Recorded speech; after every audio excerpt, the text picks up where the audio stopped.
Yeah, so I mentioned I will restrict myself to the reactive gases and the aerosols. So Frederik has discussed the greenhouse gases and the CO2 inversions, and that's quite a specific problem which has a bit of different treatment from the other parts of MACC. So I will not discuss that part, and Frederik has already shown several slides on the evaluation of the CO2 and the methane products. Okay, what I will do is I will just start with a few general slides, and probably some of those slides will be familiar. I don't know exactly what Vincent Henry, for instance, showed, but I took a couple of slides from him, in fact, just to again remind you of the kind of products that we are dealing with within MACC. So this is an overview of several things we want to target within MACC. So we have things like fire and smoke, so big fire events is something which we want to be able to describe with the MACC system. Volcano ash is something where we did several studies to look at the dispersion of volcano ash, for instance, from the Iceland volcano. Flux inversions, that's what Frederik talked about. Air quality is a clear target. There's global pollution, and you see a map of carbon monoxide there. The aerosols in the atmosphere is something, UV index. So the amount of radiation at the surface is a clear topic. And the ozone layer is also something. So it's a very wide range of topics that MACC is covering. And part of these products is what my talk will focus on. And this is quite a nice image of the aerosol distribution, which is produced by MACC and has been visualized in a very nice way. What you can see here is the aerosol distribution as simulated, but then divided in several contributions. So we have the desert dust, which is given here in red, the sulfates, or the more anthropogenic contributions to aerosols, in white, sea salt in blue, and the smoke in green. And you can see some very nice features, like there is a typhoon near Japan, for instance, which brings up a lot of sea salt in the air. But there's also this nice structure over the Atlantic, which is blown up in the lower panel, where you can see that again there is a storm developing there. So there is the sea salt which is brought up in the atmosphere, but also you have outflow of sand from the Sahara, which is mixed in with the sea salt, and you can get these complicated structures consisting of different sources of aerosols. So that's the kind of events that we would like to describe within MACC. Another important reason to set up MACC is to really have this chain of going from the global composition of the atmosphere down to regional, and then really down to even city scale. So MACC, if you look at air quality, for instance, there are really contributions to air qualities from all scales, so up to from meters until the global scale. And MACC is hoping to, one important reason to set up the MACC system is to provide especially the larger scale part of that picture. So we have the global MACC system, and embedded within the global system we have our regional system, and then downstream services can use that regional evaluation of air quality to really determine what happens at the very local scale. This is an overview of the different products. So what I will talk about is mainly the reactive gases aerosols, and there are two main chains. So we have the reanalysis, and that's what this slide is about. So we have the reanalysis of, for instance, aerosol optical depth, but also the reanalysis of the reactive gases. And so we have a reanalysis of 10 years, starting in 2003 up to 2012. This is a bit an old slide, which goes up to 2011, but now we finished the reanalysis run and it's up to the end of 2012. But we also have things like a 30-year ozone layer record, focusing on total ozone, the total column of ozone. We have the methane records and the methane inversions, the flux inversions that Frederik talked about. And then the second service is the near real-time service, so providing analysis of the atmosphere on a real-time basis, so the analysis of today, yesterday, and then starting from that analysis we provide daily forecasts of the global composition. So again, you can see the different components. We have global air pollution. This is a map of carbon monoxide, which you see there. One very important component in that is the fire fluxes. So that's an important input for the global products, for the global models. But it's also a very important product by itself, and it's used by many people already nowadays.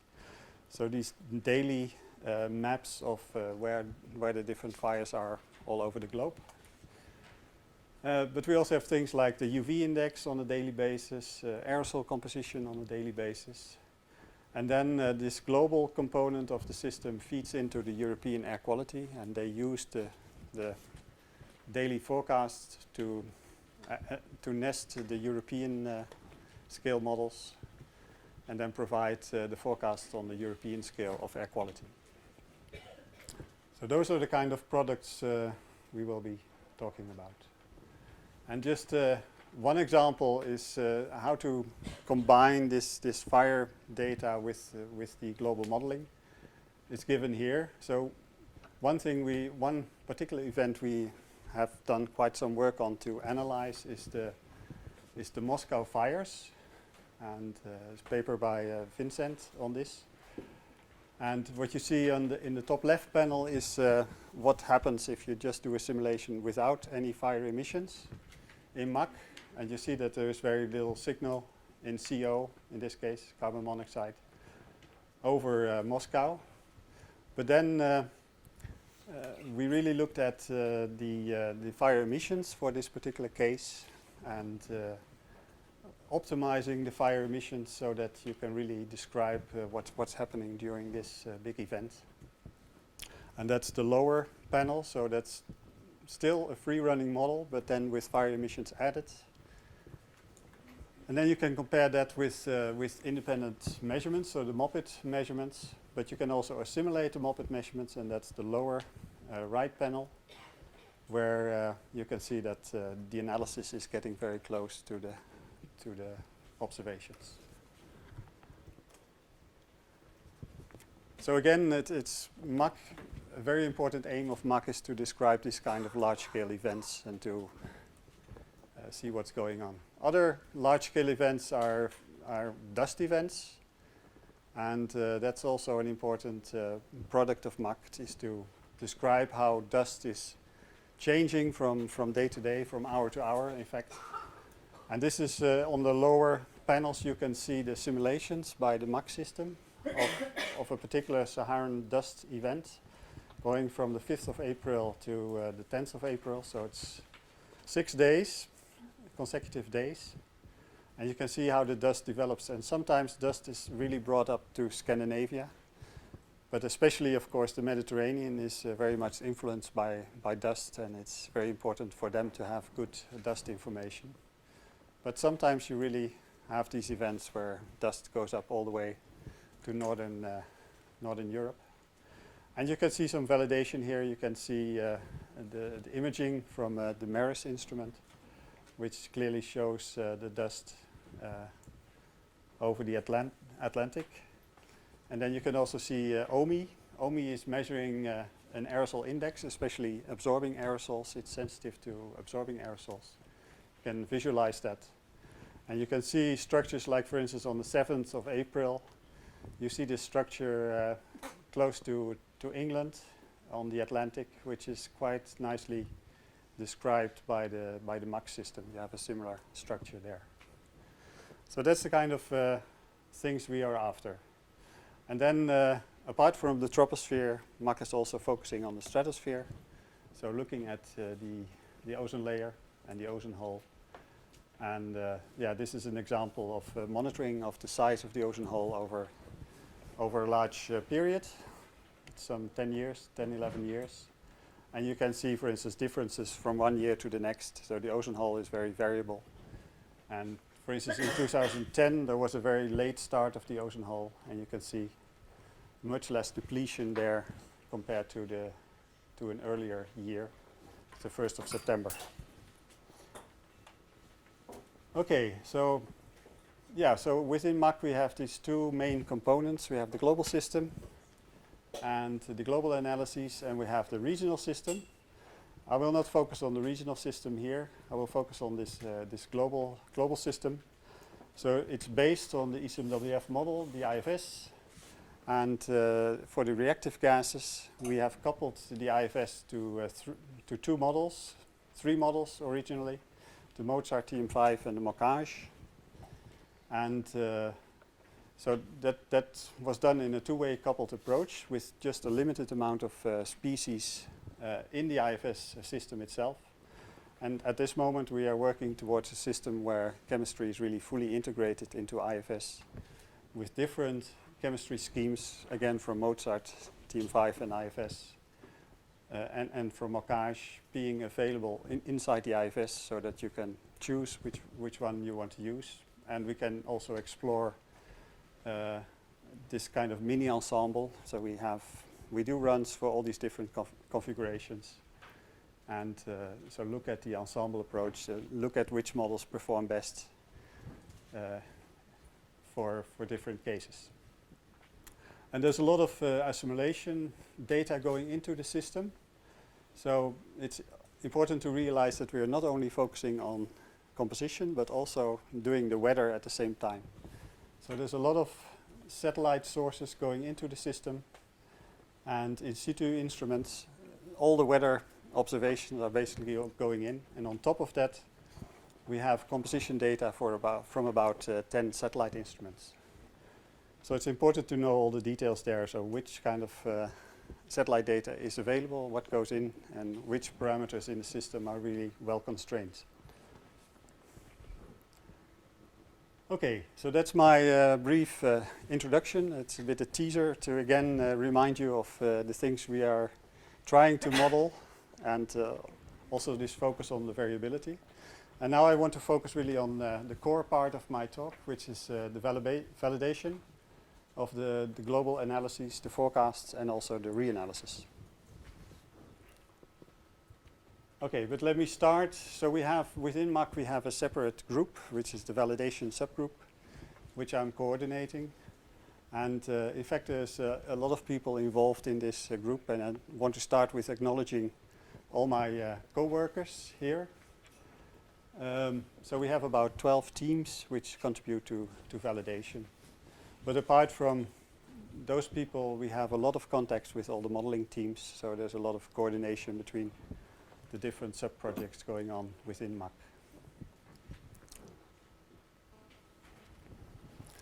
So if you go back, so MACC is, we had a succession of projects. Maybe Vincent-Henri has shown this already to you. So it started with the GEMS project to set up this system based on IFS. And after that we had MACC-I, and now we have MACC-II. And originally validation was really integrated in the different subgroups, and it was much more targeted towards the model development itself, so providing feedback to the modelers. Where are the issues with the models and how you can improve the models. But with MACC-II we sort of make the transition to a more operational system. So what we are doing is we also decided to have a separate subgroup to work on validation, which has a bit more distance to the modeling teams and can really provide a more independent evaluation of the system by being a little bit separated. And another aim is to really unify the validation approach and also to make it more operational, so more validation reports are now provided on a very regular basis. And also we write reports which are really targeted towards people that use the data and not so much to the modelers inside MACC. So that's a different focus of the validation work than we had before. Okay, again, some slide about the products. So it's a little bit different slide than you've seen before, but again showing several components of the system. And the validation sub-project is focusing on these elements. So the global reactive gases, the global aerosols, and the stratospheric ozone records. Those are elements which are our core business. But we have some links with other parts of the project. For instance, we have interaction with the regional teams, and we are defining how we can contribute to regional evaluations. And there's also links with the greenhouse gas sub-project. Okay, what are the models that we are looking at? So in near real time, there's a couple of models which are providing forecasts. So the way we have set it up is that there is one system which is really doing a full analysis, and that's the MACC, so-called MACC-II suite. So this is operational suite of MACC. So this is a system which is based on Mozart chemistry, and so that's the pre-operational MACC data simulation forecast system. But apart from that, we also have a set of free-running model configurations. So we have this sort of mini ensemble. In fact, at the moment we have 2 or 3 systems. We have the Mozart IFS coupled system standalone, so without data simulation. We have the TM5 IFS standalone system up to very recently. Again, without data simulation, and now we are moving to a new configuration, which is CIFS, so composition IFS, based on TM5 chemistry. That's the first system which is available and ready for evaluation. And so that's a very new development to have this. It's basically this year that we are really looking at this new model system. What I did is I put in some colors here, because what we also did within VAL is to have a common color scale. So if you see plots with lines in red, then it's normally the O suite. And if you see orange, it's the Mozart system, and blue is the TM5-based systems. So within these coupled systems, there are only a couple of species, reactive species, which are included. It's ozone, CO, NO2, formaldehyde, and SO2. So it's a limited set of species which are really inside the IFS in the coupled system. In the CIFS, this is extended, and basically all the chemical species are inside IFS with this new development. And then we have a set of aerosol species for the aerosol modeling, like dust and the sulfate and the sea salt, and then speciated again in things like size bins. Assimilated are mainly there's a couple of so the main assimilation data sets that we have are on ozone. So there's quite a lot of satellite instruments that measure ozone profiles and ozone columns, which are used in the system. We have 2 satellites which measure CO2. It's the MOPET and the YASI system is what we are using in the operational system, or the pre-operational system, I should say. We assimilate AOD from MODIS. There's 2 MODIS platforms, and both are assimilated. And there's also assimilation of NO2 going on from different platforms, especially now OMI. And SO2 is a more experimental thing. It's especially, for SO2, it's especially the volcanoes. When there is a volcano, it's interesting to look at SO2 because you have a really strong signal. Okay, so so the real new development since basically the end of last year is that we now have this composition IFS modeling system. And that's quite exciting to have this in place. It took quite some time to develop this. It's really a new model because it's based on IFS, and chemistry is put inside the IFS. The first system which has become available is based on the TM5 chemistry, which you see there. And the interesting thing is that we can now really begin to think also about coupling the different sub-projects in a more direct way. So especially the reactive gases can now provide input for the aerosols to have the secondary formation of aerosols described by in consistency with the reactive gas modeling. So we're really working towards a much more integrated system with this new CIFS model.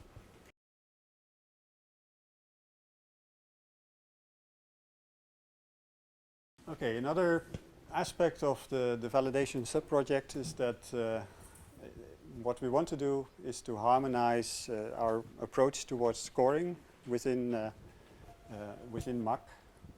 So we have this report, Skill Scores and Evaluation Methodology for the MACC-II project. This is a living document, so it's something that we are still working on and we want to update all the time during MACC-II. So what we discuss there is the basic kind of scores that we propose for the MACC project to evaluate the model results. And Virginie already introduced them to you also. And also things to make, to propose also the temporal regional data stratification for the evaluation. To harmonize the presentation and to also think about new things like headline scores and threshold scoring, which I will discuss in the next slide. Today I will have a second working group also on this scoring methods. So there we'll discuss this in some more detail, the backgrounds of scoring. Yeah, another thing we are discussing a lot is how can we really describe the progress of the MACC system in an easy to understand way and a robust way with the set of what we call headline scores. So it's especially when you do something for users. Users are typically impatient, so they don't want to go through 100 pages of validation results, but they would like to have a few main scores for the MACC system, which can really monitor the progress of the MACC development and show how things are improving over time. Now in numerical weather prediction you have this so-called anomaly correlation, which is very popular to describe the progress of the system. And in fact you don't really have to know all the details of this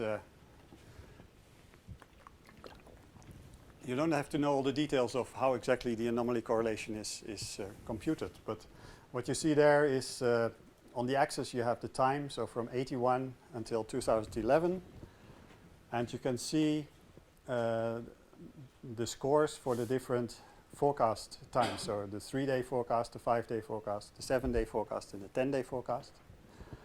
And but you can directly see on this scale, so for instance if you compare the 5-day forecast in the 90s, let's say, then you see that now you have a similar score with the 7-day forecast in the year, let's say 2005, 2008. And this, so the system is continuously improving, and the forecasts become more meaningful further away in the future. So it's just with one glance, without knowing the details, you can grasp how the system is really improving and developing. And you can also see the difference between the southern hemisphere and the northern hemisphere. That's in fact a range. And in the 80s and the 90s there was a big difference because the system was based very much on in situ data, but it's moving more and more towards satellite data, which is not discriminating between northern and southern hemisphere. And you can see how this satellite data is really dominating now the performance of the system. So that's sort of an idea of what we would like to see for also a validation report for users to have this kind of graphs. Now for composition, we have been thinking a little bit about what we can exactly do. But it's a continuous search, I would say, and this is something which is discussed and which will remain, which we will discuss more in the future to find this kind of useful scores to document the progress. Another thing is what I already mentioned is for me the MACC system is very much about the variability, and to get these major events, to describe such major events in dust, in air pollution, in fire. So can the MACC system really describe those events? So we're really looking at anomalies, and anomalies are important. So the scoring, we should come up with interesting scores which can document how well the system can describe these anomalies. So so anomalies measure the variability, and we could even think about introducing threshold or exceedance scores. All these things are really ideas that we are working on, and hopefully we can come up with nice ways of presenting the results in the future. Okay, to come back to the validation work, this slide really basically shows what we are producing within the validation subproject. So our main product is the top line. Basically, we have a set of validation reports. What we do is for the near real-time service, because the near real-time system is evolving all the time. So we have model upgrades a few times a year, often. We also want to document those developments, so we want to have regular updates of these validation reports. And what we do now is that we provide one report every 3 months. So we started with VAL 1.5 years ago, so we are now working on document number 6. Apart from that, we have documents for the reanalysis. Again, we have introduced a few updates because the reanalysis was being produced during the MACC project, and so we want to document the latest status. And a new thing is that we are also beginning to evaluate the E-suite. So what happens if there is an update of the MACC system, of the O-suite, so-called O-suite? Then first we introduce, we run the system, the new system, in parallel to the old system. Not showing the results yet on the website, but just running it in parallel to see if the performance is good. That's done typically for 3 months up to half a year. And then what we do in validation is that we evaluate this new model version, and then say if we can see that there is really an improvement compared to the old system. And if that's the case, then this E-suite can become the O-suite at some point.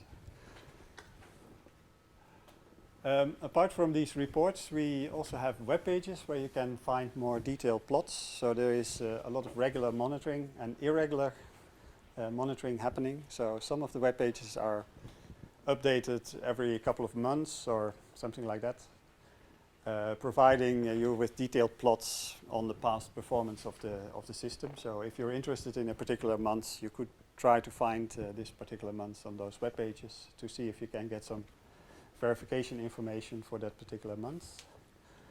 Near real-time monitoring is a very important aspect. So there are websites which really update every day to provide monitoring information about the systems.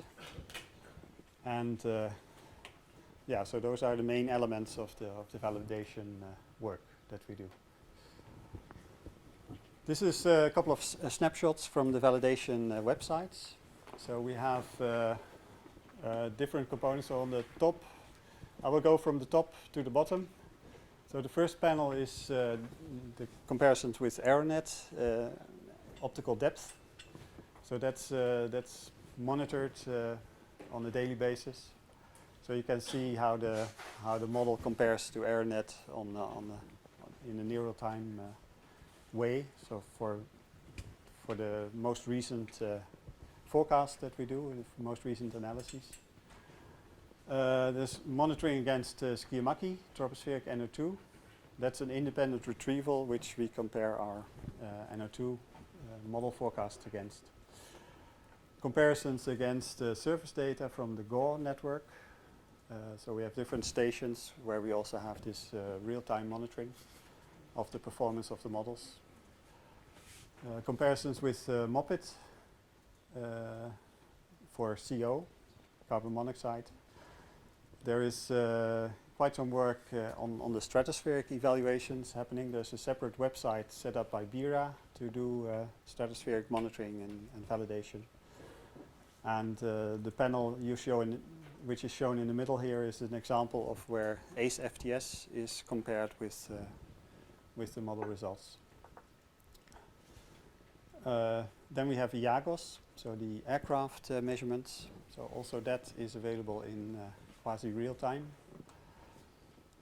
There are the standard monitoring capabilities at ECMWF, so that's the bottom left, where you can see the root mean square of the forecast, of the analysis which happens after that. So how much information is drawn from the observations, how much information goes in, what is the bias, how is the bias developing over time. Now this graph you see here is quite smooth, but you can imagine that if there is an update of the retrieval of one of the instruments, that there may be jumps in the system, and with this kind of monitoring you can directly see if there is a problem with new instruments or new retrievals for an instrument which is already assimilated. Apart from datasets which are assimilated, this kind of monitoring can also be set up for data which is ingested in the system but is not used in the assimilation. So you have both assimilated datasets which you monitor, but also other datasets which are candidates for the assimilation but can already be monitored through the system in this way. So that's a valuable feedback. And then the last thing is the contribution from Michael Schultz, especially from Norway. He set up this very nice evaluation tool for the aerosols. That's the AeroCom interface. And there you can choose many different models. In fact, you can choose different measurement data sets for different quantities, and then you can, on the fly, you can compare models and measurements. So it's a very interesting tool to explore and to get very easily results yourself, in fact. Okay, then go back to the validation reports. So this is the cover of the latest report that we are working on at the moment. So that's the validation report number 6, which will be published this month. As I already mentioned, we write these reports with the users in mind, so it's not as direct feedback to the modelers only, but especially also to provide feedback to the people that use the product and want to know about the quality of the product.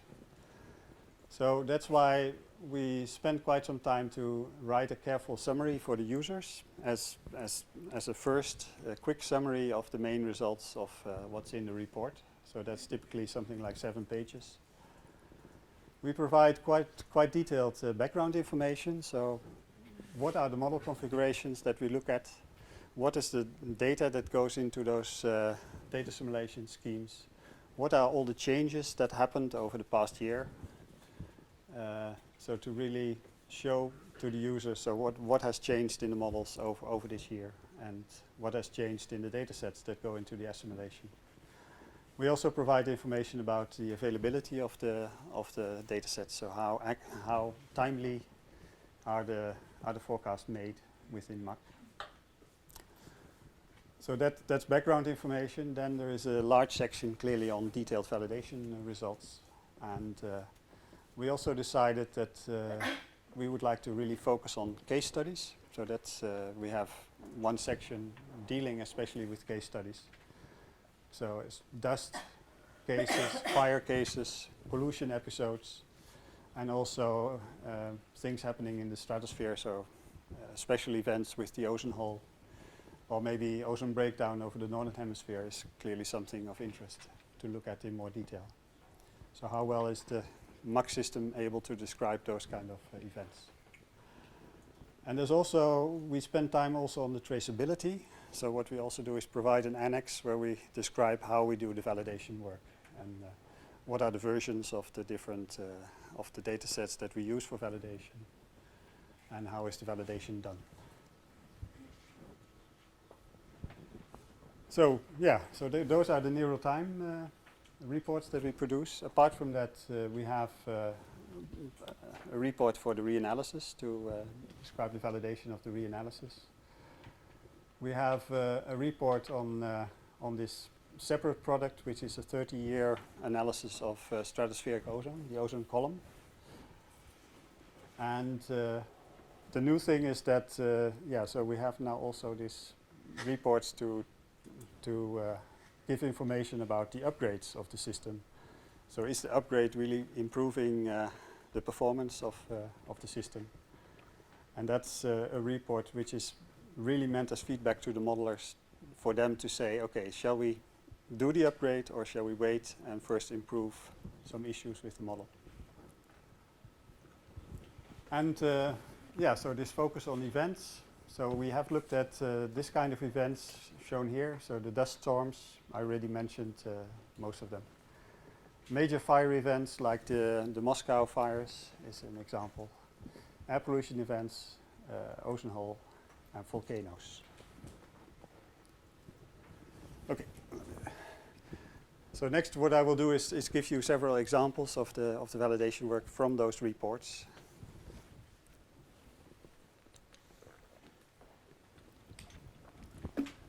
So this is the first example. It's from Annette Wagner from DWD. It's a comparison against ozone sondes. And what we do is we integrate those sondes over a region from 750 to 300. So it's a partial column of ozone in the free troposphere, basically. And those are compared against the MACC systems. So what you see in this legend is the different systems. So we have the MACC-II suite, the operational system which uses data simulation. Then we have the free-running model configurations, the MACC coupled to IFS Mozart system, the MACC coupled to IFS TM5 system, and also this new CIFS TM5 system that we now have available since basically the beginning of this year. So you can see the last one, you can see just a few points. So the last one is in blue with the dotted line, and you see that it started basically in December last year. So we have results from December last year. And yeah, one thing you can see is that the MACC IFS coupled system standalone really has a pronounced seasonality in this case. And the assimilation system somehow is able to reduce that seasonality.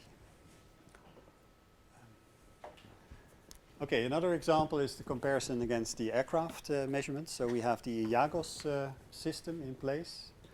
IAGOS in the beginning of 2012 used to be there used to be very little profiles, but the IAGOS is really extending. And at the end of last year, we really get more and more profiles coming in. So it's becoming more and more useful all the time with more aircraft also fitted with instruments. And these are a few examples. On the left you see comparisons against ozone profiles. So with the IAGOS we can do different things. So we have the landings and the takeoffs, and we can compare those profiles. And we can also have a look at the UTLS region, so the upper troposphere, lower stratosphere, when the aircraft is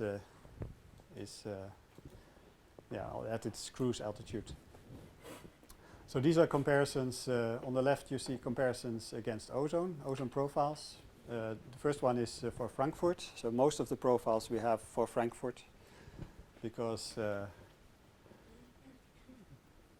aircraft is really based in Frankfurt, you could say. But also for Hong Kong, and you can see that there is quite a quantitative difference in those two profiles for those two locations, which is captured quite well by the models, in fact. It's nice to see this.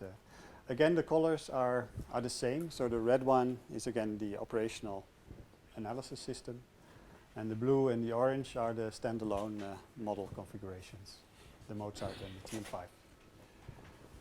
And on the right, you see comparisons for CO, for those profiles up to 10 kilometers. And so in Taipei, there's quite a good agreement, but in Shanghai, it seems that the aircraft is measuring quite a lot more CO, so there's a big difference there. So you can begin to look at those kind of regional differences. This is an example of a time series comparison. So simply take the time series of the measurements. It's from two stations at Jungfraujoch and at Hohenpeisenberg. And what I show here is the carbon monoxide concentration in ppbs. And the measurements are in blue, and the model is in black. And what you see here is a comparison between different models. So on the left top, you have the Mozart model. And on the right, you have the same measurements, but then compared against this new CIFS system. And what's quite interesting is, for me, is to look at the kind of details which is produced by this new model configuration. And you see that if you compare those details, they partially compare quite well against what is seen at those stations. So it seems that this new model configuration is really able to give you quite a lot of detail, which was not simulated before in the coupled systems, which you see on the right. And you can see a similar picture in the bottom panels, Hohenpeisenberg. There's also quite a lot of detail simulated in this new CIFS model configuration, which partially also evaluates quite well against what is seen at the surface. And on the right, you see the O-suite analysis comparison, where you see that there's far less variability, and part of the peaks are not really captured in this system. Overall, our first experiences with the CIFS is that it scores really quite well, and it's comparable or even better than the other standalone models. So we're really looking forward to making the step and making the CIFS configuration operational, and also you do all the data simulation in CIFS in the future. Another example is again comparisons against the GAW stations. So you can present the bias in the top panel. You can present the bias as a function of the station. So you have the different station acronyms there. The first stations are basically the European stations, and after that you go to the east and to the south.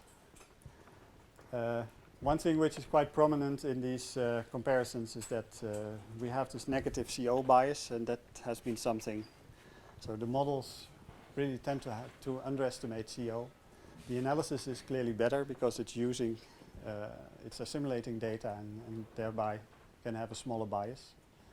But typically the standalone models have this bias, and we have studied that in quite some detail. But it seems that different aspects of the model, so it can be the emissions, or it can be the lifetime of CO, but it could also be other contributions like the higher hydrocarbons which contribute to CO, which cause this kind of missing CO in the models. So that's something we are studying. On the bottom, you can see something which may happen if you do data simulation. On the left, you see a simulation of Mozart in this Minamotorishima station in Japan, I guess. So the standalone Mozart IFS is doing quite well. In fact, for that station, you see that there is very good comparison with even a couple of peaks are well reproduced in this data set. But then if you look at the E-suite, you sometimes find this kind of oscillating behavior. And on general, the E-suite is really picking up information from the satellites and is doing a good job. But sometimes you find this kind of behavior. And it's important to realize that we are assimilating two data sets at the same time. And the biases between those two data sets is quite complicated. So for instance, you have land-sea contrasts in those biases. And so it depends a lot on the region what kind of difference there is between the IASI instrument on the one side and the MOPIT instrument on the other side. And what you see here is probably explained by sometimes it's picking up a MOPIT measurement and then it's maybe increasing, and then it's picking up an IASI measurement and it's decreasing again. So it's sort of showing that it's important that you have a very good description of the biases in the satellite instruments in order to improve the results. Yeah, this is another way of showing this bias. So this is a plot from Idir, which he maybe also showed in his tutorials, where you can see that the MOPIT, which is the solid black line, is really showing a bias compared to IASI. And you can see that the analysis is really drawing mainly to the IASI instruments and is following IASI quite closely in this case. More examples. So we compare also the NO2 against independent retrievals. So we have MACC-II. The Bremen group is working on this to compare. And so again, you see the different model configurations. Again, the same color code. So the red is the operational system, the assimilation system. And the black in this case is the MACC-II data. And yeah, you can see several features there. For instance, if you go to the bottom, you can see that sometimes there are still some bugs in the system. And in this case, you can see that the African biomass burning was not described correctly. It was very flat and very constant. And that was really a bug where the emissions were fixed, which has clearly been repaired by now. And after it was repaired in 2012, it looks much better. And you get a similar behavior. You can see that TM5 in this case is quite low for some reason. You can compare Europe. It's quite reasonable, but it seems that the NO2 is a bit low in the models, which we have to understand more clearly. And then especially in Asia, you see that the measurements are often very high compared to the models. And it may still be an issue with the emissions, which we know that emissions are growing very fast in Asia, but typically the emission inventories are lagging behind the knowledge that we have. And so that may be part of the cause that we see these differences in Asia still. One result for the aerosols. These are comparisons done in MEDNO by Michael Schultz and Anna Benediktov.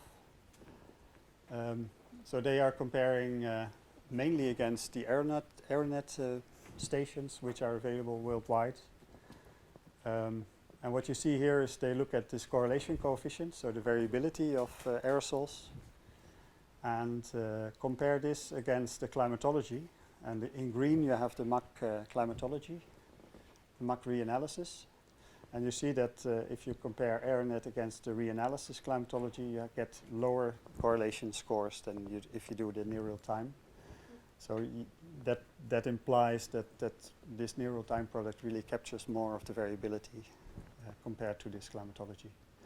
So that's a nice way of showing the benefits of the assimilation system for aerosols. One thing sometimes you discover issues and errors in the system and bugs, and or just simply modeling issues. One thing we had last year until halfway 2012 is that there was a big drift in the system if you go from the analysis, which had a reasonable bias, but then if you go into the forecast, you lose aerosol mass. So the model which is producing the aerosols really has a climatology which is much lower than the mean of the observations. So we are losing this mass, and that's seen in the aerosol optical depth. And that was really triggering especially the ECMWF to look again at the configuration to optimize the modeling of the aerosols. And since halfway 2012, we have a much more improved situation where the forecast and the analysis are really on the same level and much more continuous. And you can also see that that benefits the bias in in the assimilation itself also. So it's good to have a good model.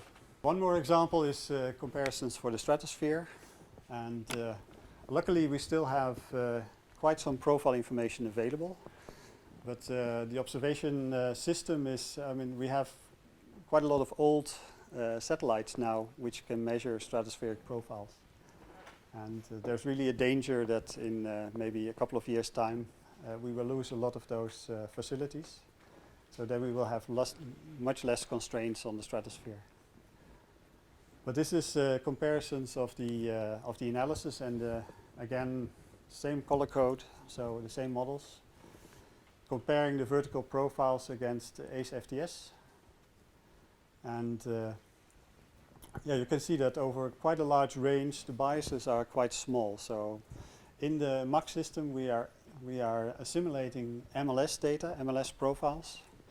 And those data are really quite efficient in constraining the stratosphere and producing quite high quality profiles with this kind of biases within plus minus 10% for this range from 2 hectopascal down to maybe 100 hectopascal. If you go higher and lower, then there are issues with the instrument, with the retrievals, but also with the modeling. So it's a combination of both, I guess. This is again focusing on the stratosphere. It's the total ozone column, and within MACC we have two systems. We have the MACC analysis system, but we also have this KNMI system, which is completely independently also providing this kind of analysis of stratospheric ozone, and so the MACC system is again in red, but now the green curve is this independent system, and you see how accurate you can really get this total ozone column, really within a few percent, and those two systems really agree to a very high degree of precision. So that's very nice to see. I already mentioned that we do quite a lot of case studies in VAL, and this is an overview of all the case studies we did. I will not go through all of them one by one. But it's basically, as I mentioned before, it's looking at major fires, looking at major dust storms, looking at pollution episodes, and looking at things in the ozone layer. I just want to mention again this last one, which is this analysis of the Moscow fires, which we really spent quite some time on to look at in more detail. This is one example from those case studies. It's how dust is described over Tenerife. It's Saharan dust. And you can see on the right, you can see the big dust plume coming off the Sahara and then moving up to Tenerife. And on the left, you see the different measurements which are available. So of course we have the AirNet, we have direct comparisons with MODIS AOD, but there's also a LiDAR system there which we can compute aerosol optical depth LiDAR. And then you have the MACC system again in red. And you see that the timing is typically very good for this kind of events, but the exact AOD is can be often underestimated. Although maybe what is plotted here is only the dust AOD, so I think it's more fair to compare with the full AOD, which is not done in this case. So maybe it can be a bit more favorable in this case. Another example of events, so there was this Black Saturday fires in Australia in 2009, and which you can clearly see in the NO2 satellite images, which you see on the left, and it's also clearly described also in this MACC system, which is the panel on the right. So you see comparable plume of, in this case, NO2 coming off Australia. And then repeating this case study which I already showed before. So it is the analysis of these big Russian fires where you have this enormous enhancement of CO. We didn't only look at CO, but also on different compounds like the formaldehyde, the NO2, and especially also the aerosols, so to look at the AOD from this kind of big fire events. So there's different compounds, so you can get quite a complete picture of what's happening there. by looking at different sensors. Yeah, just a few snapshots from the global reanalysis. I will not do it very extensively, but just show a few results. So we make this kind of long-term time series. It's a 10-year period from 2003 up to 2012. So in the top panel you see a comparison against sonde data. In this case it's the Hohenpeisenberg station. And you can see this time series as a function of the altitude from the surface up to the top of the stratosphere, basically, or the higher stratosphere. And you can see how the system is developing over time, how the bias is developing over time. Typically, especially if you look at the second part, you see that there's a lot of white in the panels, which means that the bias is quite good, so it's close to zero. You see a bit of scatter around zero clearly, but and there's also quite a good stability after 2008. And it's the same if you look at CO. Now in this case the lower panel is a similar time series, but now for the takeoffs and landings at Frankfurt from the MACC and IAGOS datasets. And you can see that there is quite a good stability of the reanalysis product. Especially for ozone profiles. So ozone is basically the quantity which is best constrained. Well, ozone and CO are both quite well constrained by observations. And you can really see that if you do mean comparisons. So in this case is again the overall comparison against ozone profiles for 3 different regions. So we have the tropics, southern hemisphere, northern hemisphere. In black is the observations and green is the color coding for the reanalysis. So yeah, you see that those profiles are really quite close together. And if you look at the mean relative bias, it's really a bit around, it's sort of within 10% around 0. So that's quite a good comparison with sondes. So there's really some good information in those kind of reanalysis data sets. But there are also some issues, clearly. And unfortunately, one thing we found is if you look at the time series in the troposphere between 2004 and 2008, you see that the bias is slowly increasing. And in fact, it was discovered somewhere in 2007, I guess, and it was really identified that this is related to the way the system is dealing with biases. So there is this adaptive bias correction scheme there. And there was a drift in this bias correction scheme, which really led to increasing ozone values in the troposphere. Now, unfortunately, it's not so easy to redo a full reanalysis, so it would have been nice to do that. But that's one of the features which is quite prominent here. Another feature is again that also in this MACC IAGOS dataset we see that, especially in the lower troposphere near the surface, we have this negative bias in CO, which is quite prominent. In the middle troposphere, it's much closer to 0, and it's quite a nice reanalysis, I would say. Okay, then I already mentioned this change in the observation system. So if you have different satellite instruments, then you really have to be careful about differences between those instruments. Here you see the time series again from 2003 to 2012 for CO compared against MOPIT itself. And one thing which you see here is in the beginning we had only MOPIT, and after some time we had MOPIT and IASI together to analyze.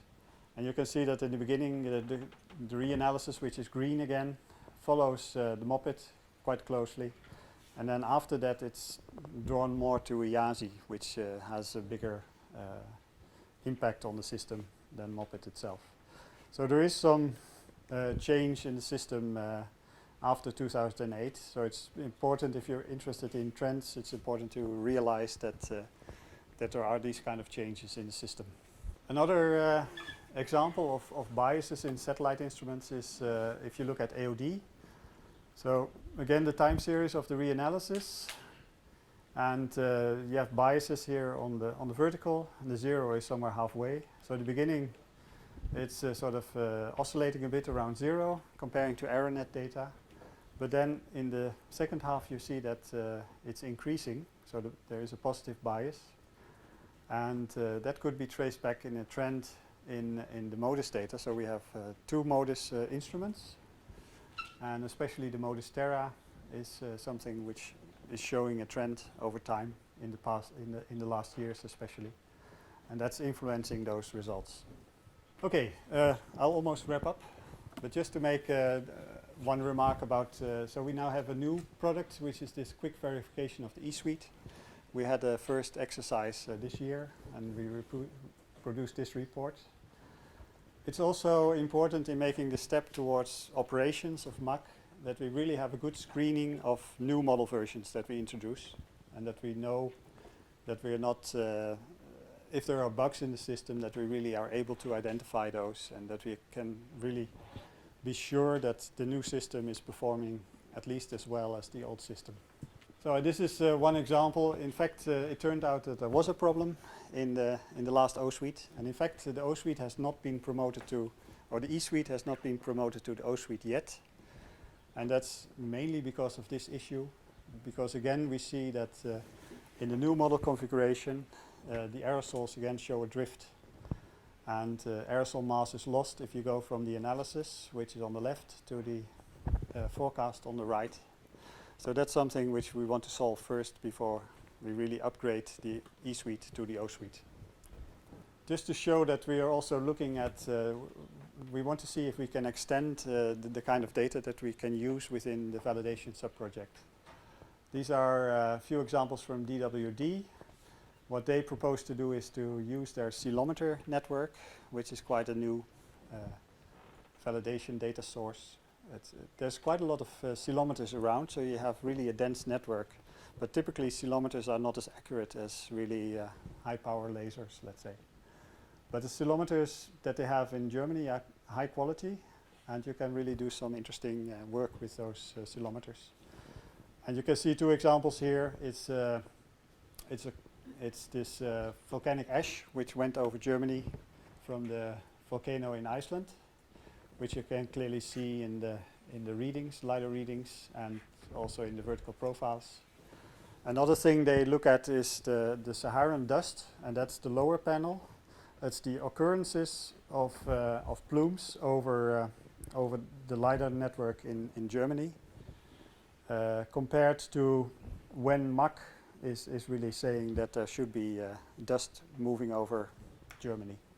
So you can see quite a good correlation there between, so the red points are the very dense plumes, and also MACC is then at those points producing dust over Germany. Okay, well, let me more or less wrap up. The validation reports can just be obtained from the website.